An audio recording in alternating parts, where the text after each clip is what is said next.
In this video, I'm going to be exploring the LFO page of virus control.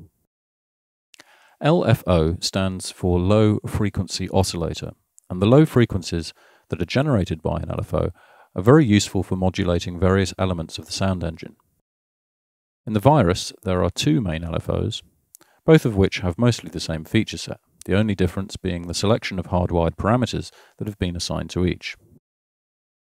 Let's start by applying some modulation to the pitch of the oscillators with LFO1.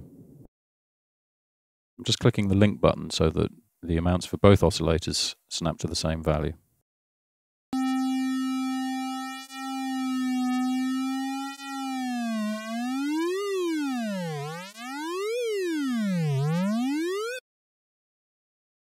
Now at the moment, LFO1 is generating a triangle wave, and this creates a smooth sweeping effect back and forth. The main controller here allows you to set the rate of oscillation.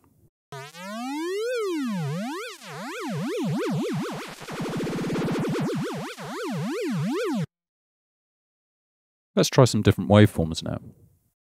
The most commonly used ones are laid out here, and you just click on the one you want. We have sine, sawtooth. That's also called a ramp oscillator in a lot of other synthesizers. Square, sample and hold, which jumps between random values,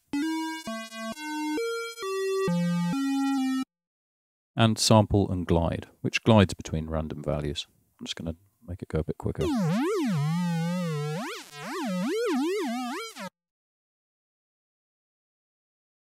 You can also choose from any of the spectral waveforms by grabbing the big waveform graphic here and dragging the mouse.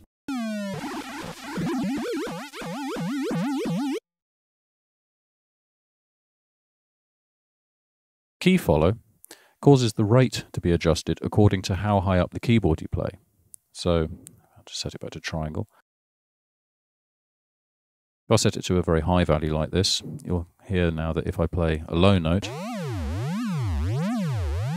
the oscillation is relatively slow, and if I play a high note, it's considerably quicker. In the middle, trigger phase, let's turn that back, allows you to force the LFO to start its cycle from a particular point when you play a key. When it's set to 0 like this, it cycles independently, so wherever I happen to hit the key is pretty much random. But with trigger phase adjusted, you get a reliable attack shape.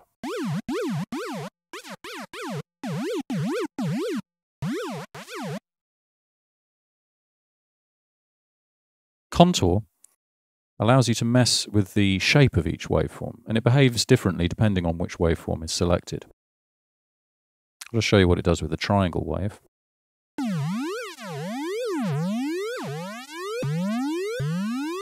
can see there that positive contour has skewed the waveform until it eventually became a positive ramp.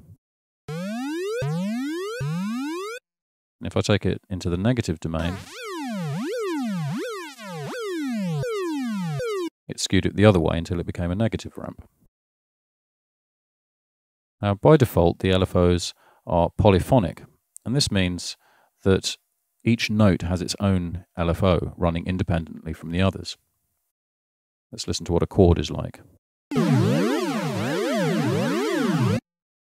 By clicking mono, you create a kind of global LFO, which is applied to all notes simultaneously.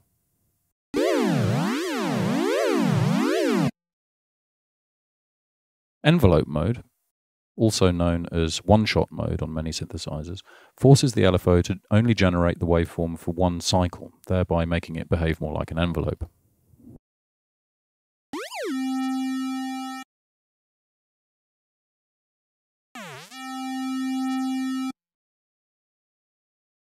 Now, if you want the rate of the LFO to sync to the tempo of your sequencer, then you need to enable clock mode.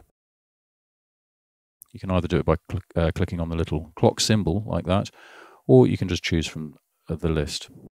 You can have a value anywhere from 64th notes all the way up to 16 bars. Let's put it on eighth notes and sixteenths. Alternatively, you can use the main controller here to browse the different values. So let's take a look at some of these other destinations that we have. With this controller, you can modulate the pulse width of the oscillators.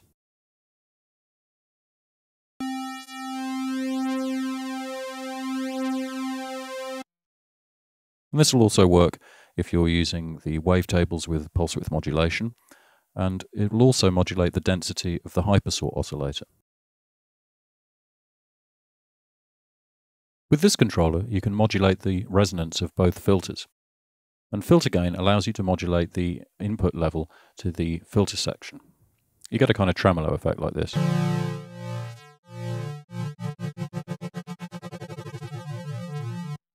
It's a bit like modulating oscillator volume, the difference being that with filter gain, you also modulate the output of the noise generator and ring mod as well as the oscillators. Here you can choose any parameter to be modulated by LFO1. Just click on the bar, choose from the list like this.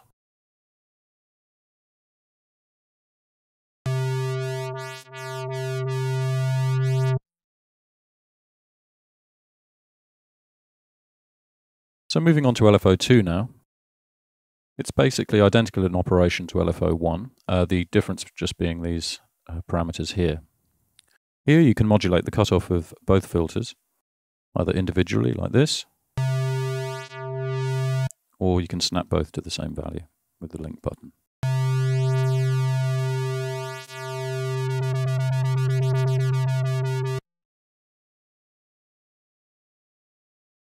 With this controller, you can modulate the shape of the oscillator. If you're using the hypersaw oscillator, this will modulate the level of detune between the waves. Here you can modulate the panorama.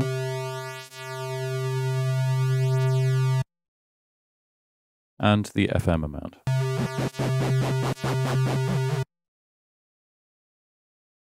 With hypersaw, this will modulate the depth of oscillator sync. And again, you can assign any parameter you wish with the freely assignable slot here.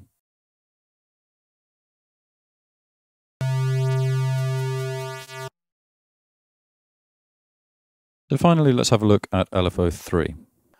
The primary function of LFO3 is for adding vibrato, which is the kind of pitch modulation woodwind and string players often use. Therefore, it only has a single destination slot, for which you can choose from a selection of suitable parameters. You increase the depth of modulation with this controller here.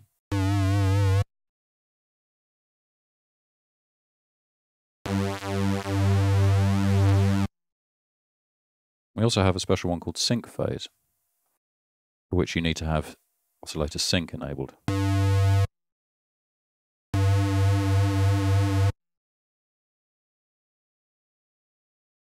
You can still choose from the same selection of waves and apply it monophonically and with key follow if you like.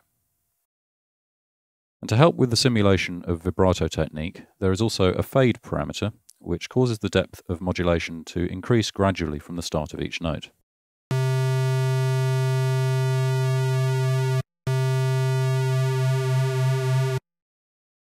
So as you can see, the LFO section is very powerful and should be your first port of call when you want to add life and movement to your sounds beyond what can be achieved with the envelope section. But the story doesn't end with the LFO page. If you go to the matrix page, you have the option of assigning any of the LFOs as modulation sources for up to 18 additional parameters.